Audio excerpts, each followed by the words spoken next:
ಜಿಲ್ಲೆ ಗುಬ್ಬಿ ತಾಲೂಕಿನ ಎಸ್.ಆರ್. ಶ್ರೀನಿವಾಸ್ ಅವರು ಸೋಕಾಲ್ಡ್ ಶಾಸಕರು ವಾಸಣ್ಣ ಈ ಸುದ್ದಿನ ನೋಡಲೇಬೇಕು. ಯಾಕಪ್ಪ ಅಂದ್ರೆ ತಮಗೆ ವೋಟ್ ಹಾಕ್ಲಿಲ್ಲ ಅಂದ್ರೆ ಅಲ್ಲಿನ ಜನಕ್ಕೆ ಏನೂ ಸಹಾಯ ಮಾಡೋದಕ್ಕೆ ಇವರಿಗೆ ಮನಸ್ಸೇ ಆಗೋದಿಲ್ಲ ಕಣಪ್ಪ, ಅಂತ ಪರಿಸ್ಥಿತಿ. ಗುಬ್ಬಿಯಲ್ಲಿ ರಸ್ತೆಗಾಗಿ ಗ್ರಾಮಸ್ಥರು ರೊಚ್ಚಿಗೆದ್ದಿದ್ದಾರೆ. ಶಾಸಕರು ವಿರುದ್ಧ ಕೆಂಡ ಕಾರ್ತಿದ್ದಾರೆ. ಶಾಸಕರ ನಿರ್ಲಕ್ಷ್ಯಕ್ಕೆ ಬೇಸತ್ತು ತಾವೇ ರಸ್ತೆ ನಿರ್ಮಾಣ ಮಾಡಿಕೊಳ್ಳುವಂತ ದುಸ್ಥಿತಿ ಬಂದಿದೆ. ಎಸ್.ಆರ್. ಶ್ರೀನಿವಾಸ್ ವಿರುದ್ಧ ಗ್ರಾಮಸ್ಥರ ಆಕ್ರೋಶ ವ್ಯಕ್ತಪಡಿಸ್ತಾ ಇದ್ದಾರೆ. ಮೂಗಿನ ಹುಣಸೆ ಎನ್ನುವಂತ ಗ್ರಾಮ ರಸ್ತೆಗಾಗಿ ವಿನೂತನವಾದಂತಹ ಪ್ರೊಟೆಸ್ಟ್ ಮಾಡಿದ್ದಾರೆ. 4 ರಿಂದ 5 ಕಿಲೋಮೀಟರ್ ರಸ್ತೆ ಸಂಪೂರ್ಣ ಹಾಳಾಗಿದೆ. ಅಲ್ಲಿ ಓಡಾಡುವಂತ ಜನಕ್ಕೆ ಗೊತ್ತಿರುತ್ತೆ ಅಲ್ಲಿ ರಸ್ತೆಯಲ್ಲಿ ಎಷ್ಟು ಕಷ್ಟ ಪಟ್ಕೊಂಡು ಜೀವ ಕೈಯಲ್ಲಿ ಇಟ್ಕೊಂಡು ಓಡಾಡ್ಬೇಕು ಅಂತ.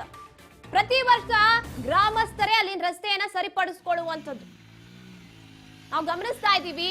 ಪ್ರತಿ ವರ್ಷ ತಾವು ಗೆದ್ದೇ ಇಲ್ವಾ? ಹಾಗಿದ್ರೆ ಎಸ್.ಆರ್. ಶ್ರೀನಿವಾಸ್ ಅವರು ಉತ್ತರ ಕೊಡ್ಬೇಕಾಗುತ್ತೆ. ಅವ್ರು ಹೇಳ್ತಾರೆ ನೀವು ನಮಗ್ ವೋಟ್ ಹಾಕೋದಿಲ್ಲ, ಅದಕ್ಕೆ ನಾವು ನಿಮಗ್ ರಸ್ತೆ ಮಾಡ್ಕೊಡೋದಿಲ್ಲ ಅಂತ. ನಾಚಿಕೆ ಆಗ್ಬೇಕು ಎಸ್.ಆರ್. ಶ್ರೀನಿವಾಸ್ ಅವರೇ ಈ ಮಾತನ್ನ ಹೇಳೋದಕ್ಕೆ. ಅದೊಂದೇ ಊರಲ್ಲ ಅವರಿಗೆ ವೋಟ್ ಹಾಕುವಂಥದ್ದು, ಅಕ್ಕಪಕ್ಕ ಇರುವಂತ ಗ್ರಾಮಗಳು ಎಲ್ಲರೂ ಕೂಡ ವೋಟ್ ಹಾಕಿದ್ರೆ ಮಾತ್ರ ತಾನೇ ನೀವು ಅದ್ ಹೇಗ್ ಗೆದ್ರಿ? ಆಗಿದ್ರೆ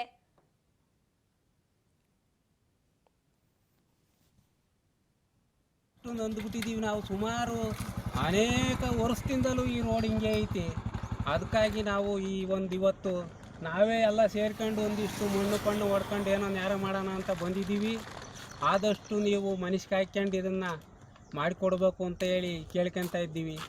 ಸುಮಾರು ಈ ಸ್ಕೂಲ್ ಬಸ್ಗಳು ಓಡಾಡೋದ್ರಿಂದ ನಮಗೆ ಭಾಳ ತೊಂದರೆ ಆಗಿಬಿಟ್ಟೈತೆ. ಹುಡುಗರು ಮಕ್ಕಳು ಓಡಾಡೋಕ್ಕೆ ಇಲ್ವಾ ನೋಡಿ, ಇದೊಂಚೂರು ಮನಸ್ಸಿಗೆ ಹಾಕ್ಕೋಬೇಕು ಅಂತ ಕೇಳ್ಕೊತಾ ಇದ್ದೀವಿ.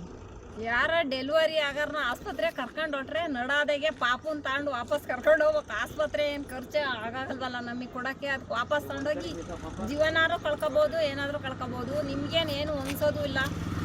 ಯಾರೂ ಗಮನವನ್ನು ಕೊಡ್ತಾ ಇಲ್ಲ. ದಯಮಾಡಿ ಮಕ್ಕಳು ಹೋಗ್ಬೇಕಾದ್ರೂ ಅಷ್ಟೇ, ರೋಡ್ ಬರಬೇಕಾದ್ರೂ ಅಷ್ಟೇ, ಮಕ್ಕಳು ವ್ಯಾನು ಎಷ್ಟು ಜನ ಬಿದ್ದು ನೀರಿಗಾಗಿ ಹೋಗ್ತಾ ಇದ್ದಾರೆ. ಏನೇ ಮಾಡಿರೋ ಸಹ ಯಾರು ಗಮನವನ್ನು ಕೊಡ್ತಾ ಇಲ್ಲ. ದಯಮಾಡಿ ಈ ಭಾಗದ ಶಾಸಕರು ಗಮನ ಕೊಟ್ಟು ದಯಮಾಡಿ ಈ ರೋಡನ್ನು ಸರಿ ಮಾಡಿಸ್ಬೇಕಾಗಿ ಈ ಮೂಲಕ ವಿನಂತಿ ಮಾಡಿಕೊಡ್ತಾ ಇದೆ. ಮತ್ತು ಜನಗಳು ಸಹ ಸಹಕರಿಸಬೇಕು. ಏನು ಯಾವುದೇ ಕಾರಣದಿಂದ ನಾವು ಓಡಾಡೋಕೆ ಆಗ್ತಾ ಇಲ್ಲ. ಓಡಾಡಿರೂ ಸಹ ಬಿದ್ದು ಜನಗಳು ಬಹಳ ನೋವನ್ನು ಅನುಭವಿಸ್ತಾ ಇದ್ದಾರೆ. ದಯಮಾಡಿ ಇತ್ತ ಶಾಸಕರು ಗಮನ ಹರಿಸ್ಬೇಕು ಅಂತ ಈ ಮೂಲಕ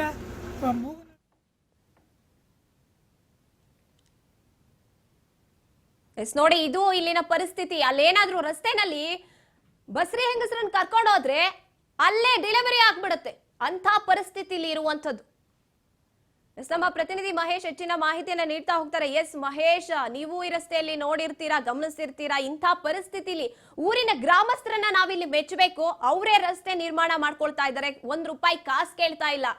ಏನಾಗಿದೆ? ಶಾಸಕರು ಕಣ್ಮುಚ್ಕೊಂಡು ಕೂತಿದಾರಾ ಅಂತ?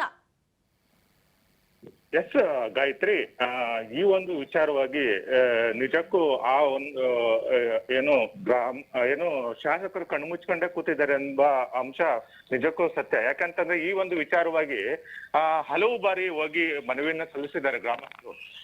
ಜೊತೆಗೆ ಇತ್ತೀಚೆಗೆ ಮಹಿಳಾ ಸಂಘದ ಸದಸ್ಯರು ಕೂಡ ಹೋಗಿ ಮನವಿ ಮಾಡಿದ್ದಾರೆ.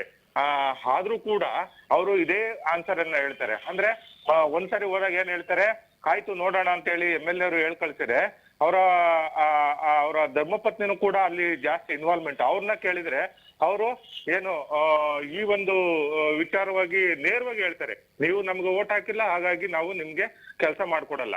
ಓಟ್ ಹಾಕಿ ಆಮೇಲೆ ನಂತರ ಕೆಲಸ ಮಾಡ್ಕೊಡ್ತೀವಿ. ಈ ತರದ ಉದ್ದಟತನದ ಹೇಳಿಕೆಗಳನ್ನ ಹೇಳಿರುವ ಒಂದು ವಿಚಾರವನ್ನ ಅಲ್ಲಿನ ಗ್ರಾಮಸ್ಥರು ಆರೋಪ ಮಾಡಿರ್ತಕ್ಕಂಥದ್ದು. ಅಂತಂದ್ರೆ ಸ್ವತಂತ್ರ ಬಂದು 77 ವರ್ಷ ಆದ್ರೂ ಕೂಡ ಆ ಒಂದು ರಸ್ತೆಗೆ ಅಂದ್ರೆ ಸುಮಾರು 4-5 ಗ್ರಾಮಗಳನ್ನ ಸಂಪರ್ಕಿಸುವಂತ ಒಂದು ರಸ್ತೆ, ಆ ಒಂದು ಗ್ರಾಮಕ್ಕೆ ಇದುವರೆಗೂ ಕೂಡ ಡಾಂಬರೇ ಕಂಡಿಲ್ಲ ಅಂತಂದ್ರೆ ನಿಜಕ್ಕೂ ಶೋಚನೀಯ ಸಂಗತಿ. ಇನ್ನಾದ್ರೂ ಕೂಡ ಶಾಸಕರು ಆ ಒಂದು ಗ್ರಾಮಕ್ಕೆ ಏನು ರಸ್ತೆಯನ್ನ ಮಾಡ್ಕೊಡ್ಬೇಕಾಗಿದೆ.